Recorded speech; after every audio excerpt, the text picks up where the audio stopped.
Baik, bismillah, assalamualaikum warahmatullahi wabarakatuh. Hamdan wa syukuranillah, salatan wa tasliman ala nabiyillah wa ba'du. Terima kasih saya sampaikan dan puji syukur kepada Allah Subhanahu wa taala karena beliau masih tetap memberikan kesempatan pada saya untuk menjalani hidup ya.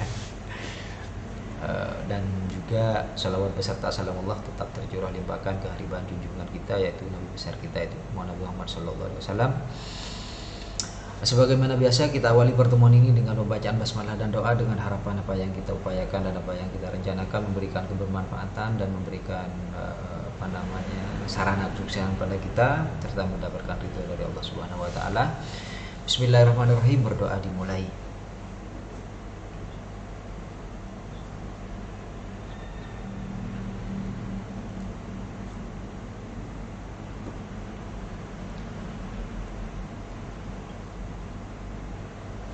Berdoa selesai. Nah, pada kesempatan ini kita akan membahas teknologi dalam wealth management ya. Sebagaimana kita ketahui bahwa hidup kita tidak bisa lepas dari perkembangan teknologi. Di kehidupan kita itu pasti dipengaruhi oleh teknologi. Nah, perkembangan teknologi digital itu juga mempengaruhi pengelolaan kekayaan. Tinggal pintar-pintarnya kita saja mengelola kekayaan itu, tidak hanya dengan cara konvensional, tidak hanya dengan cara tradisional, tapi juga bisa menggunakan teknologi digital. Syukur kalau kemudian kita menguasai dunia digital dan kemudian mengkombinasikan dengan sistem tradisional untuk pengelolaan aset dan kekayaan yang kita miliki. Karena kita tidak mungkin lepas dari pengaruh teknologi, tapi kita juga tidak mungkin sepenuhnya lepas dari sistem tradisional atau konvensional. Kemudian yang kedua itu munculnya robo advisor, financial teknologi dan otomatisasi portofolio. Yang kedua, teknologi itu merupakan tren ya. Teknologi digital itu merupakan tren, sehingga layanan wealth management itu bisa lebih terjangkau, bisa lebih cepat, bisa lebih transparan dibandingkan dengan hanya sebatas menggunakan sistem yang konvensional atau tradisional. Kita masuk pada pembahasan selanjutnya. What is robo advisor? Robo advisor itu apa? Robo advisor itu merupakan platform investasi otomatis berbasis algoritma. Dia lebih menggunakan AI atau machine learning ya. Kemudian salah satu keunggulannya juga biayanya lebih rendah dibandingkan dengan manajer investasi tradisional atau konvensional. Ini lebih cocoknya itu robo advisor untuk siapa? Lebih cocok untuk investor yang pemula. Apakah tidak cocok untuk yang berpengalaman? Cocok juga, tapi kalau pemula itu bisa menggunakan robo advisor karena biayanya misalnya relatif murah, kemudian polanya bisa dipelajari, kemudian dia itu responnya lebih cepat ya, responsibilitasnya lebih cepat dan bisa diakses kapanpun. Itu kalau robo advisor. Nah, ini contoh-contoh layanan robo advisor ya. Ada Betterment, Betterfront, Stashaway, Bibit dan yang lainnya. Nah, fitur-fiturnya itu adalah penilaian profil risiko yang otomatis, kemudian diversifikasi, kemudian ada rebalancing. Nah, selain robo advisor itu ada layanan financial technology atau lebih dikenal dengan fintech. Fintech itu apa? Fintech itu adalah kombinasi antara fungsi teknologi atau alat teknologi dengan layanan keuangan.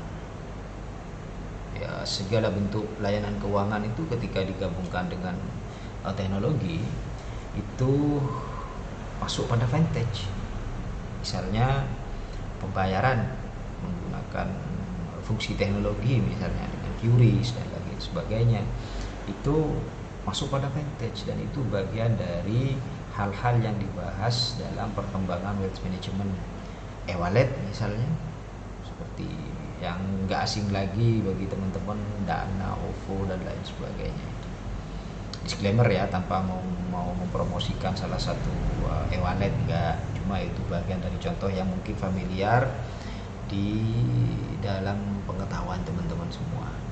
Kemudian peran dalam wealth management itu apa? Vintage itu peranannya apa? Ya banyak, bisa investasi online ya, investasi online, tidak hanya investasi offline. Bisa crowdfunding, bisa P2P lending. Kemudian vintage itu bisa berupa aplikasi manajemen aset. Kita bisa menggunakan vintage financial technology. Bisa juga pengelolaan keuangan pribadi, bisa. Itu, nah kita sekarang mau pilih beradaptasi dengan teknologi atau tidak. Yang jelas kalau dalam konsep wealth management itu ada kombinasi antara layanan keuangan dengan teknologi yang dikenal dengan vintage. Jadi wealth management itu tidak hanya konvensional sekarang, tidak hanya tradisional, tidak hanya fisik, tapi juga menggabungkan dengan teknologi digital. Nah, ada berapa perbandingan antara robo advisor dengan manajemen tradisional, dengan manajer tradisional. Nah, dari sisi biaya, kalau menggunakan robo advisor itu lebih rendah, sedangkan menggunakan jasa manajer tradisional itu biayanya lebih tinggi.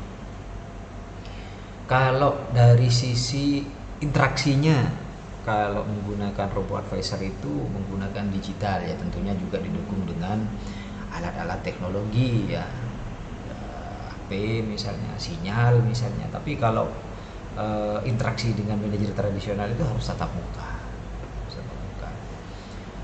Kemudian aksesibilitasnya atau kecepatannya itu, kalau robo advisor itu real time ya. Sekarang butuh ya sekarang ada, yang penting alatnya mendukung, fasilitasnya mendukung gitu kan.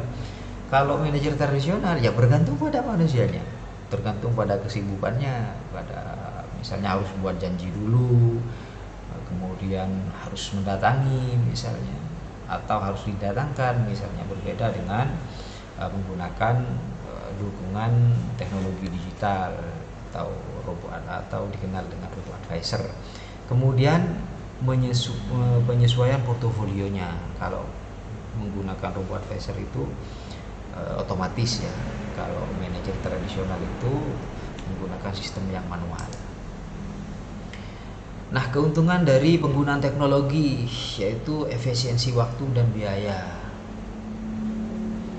Efisiensi waktu dan biaya. Kemudian aksesnya global dari 24 jam selama 7 hari misalnya. Kemudian personalisasi basis data. Itu kalau menggunakan teknologi, artinya datanya sudah terrekod ya. Kemudian akses investasi dengan modal kecil. Jadi modalnya itu untuk diinvestasikan itu kecil juga tidak masalah. Kenapa? Karena modal yang kecil itu tidak juga tidak dialokasikan untuk manajer konvensional ya. Kenapa? Karena kita sudah menggunakan teknologi. Selanjutnya ada tantangan dan risikonya. Kalau menggunakan teknologi itu pasti ada tantangan dan risikonya. Salah satu tantangan dan risikonya itu adalah keamanan cyber ya. Karena yang namanya dunia digital itu tidak menutup kemungkinan akan ada pencurian data, ada peretasan misalnya, atau sistem yang error misalnya. Itu bagian dari tantangan dan risiko yang harus dihadapi oleh pengguna teknologi ya. Kemudian kurangnya interaksi personal. Ini dampak destruktifnya ya.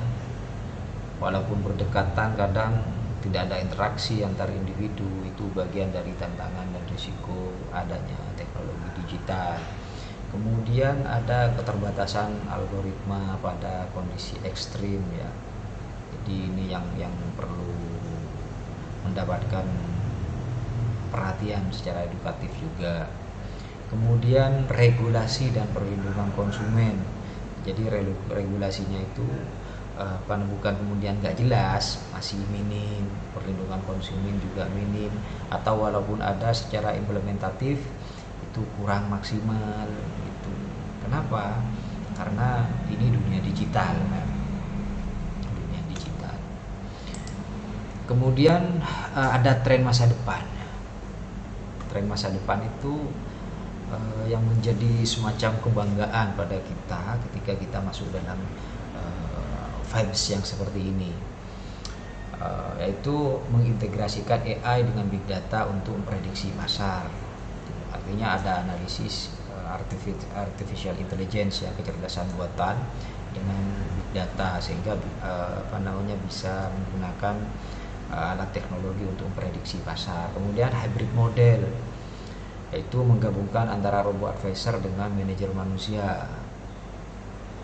Kemudian ada blockchain atau smart contract, ya, untuk lebih transparan dalam menganalisis. Kemudian dalam berinvestasi itu ada transparansi. Oke, penutup dari pertemuan ini adalah teknologi memperluas akses layanan wealth management karena tidak dibatasi ruang dan waktu sudah. Karena teknologi itu pada satu sisi menyatukan yang berjauhan atau mendekatkan yang berjauhan, tapi pada sisi lain juga menjauhkan yang dekat gitu kan, ada dampak destruktifnya. Kemudian robo advisor dan financial technology itu melengkapi peran manajer tradisional, bukan menghilangkan tapi melengkapi peranan dari manajer tradisional, sehingga yang hasil dari wealth management dengan adanya kombinasi antara teknologi dan sistem tradisional itu semakin optimal, semakin bisa dipertanggungjawabkan, dan tentunya harapannya lebih bisa menumbuh kembangkan dari aset yang kita kelola. Nah, kemudian ini kunci keberhasilan dari wealth management itu adalah kombinasi teknologi dengan human touch, ya. Tidak kemudian menghilangkan salah satunya, tapi lebih pada mix method atau combine method, ya, metode kombinasi, ya, dengan cara mengkombinasikan antara sistem teknologi digital dengan sistem kombinasi tradisional atau human touch. Oke, itu saja pembahasan pada kesempatan kali ini. Semoga ada manfaatnya. Dan kalau ada kesalahan, saya tidak menutup ruang untuk mendapatkan kritik dan masukan dari teman-teman agar semakin bisa mendapatkan pengetahuan serta wawasan dalam konsep wealth management. Sebelum saya akhiri pertemuan ini, quotes atau closing, ya, pada kesempatan ini adalah perubahan teknologi merupakan ancaman bagi mereka yang anti terhadap perubahan, tapi tantangan bagi mereka yang berpengetahuan. Baik, sekian dan demikian yang dapat saya sampaikan pada kesempatan ini. Kalau ada kesalahan, saya mohon maaf yang tiada batasnya. Semoga menjadi tambahan referensi pengetahuan bagi teman-teman, terutama bagi teman-teman yang sudah mulai belajar berinvestasi, mulai belajar untuk mengelola kekayaan dan mengelola asetnya. Semoga sukses selalu dan semoga tetap dalam lindungan Tuhan Yang Maha Esa. Kita akhiri pertemuan ini dengan pembacaan hamdalah, alhamdulillah, dan dari saya Nurholis. Assalamualaikum warahmatullahi wabarakatuh.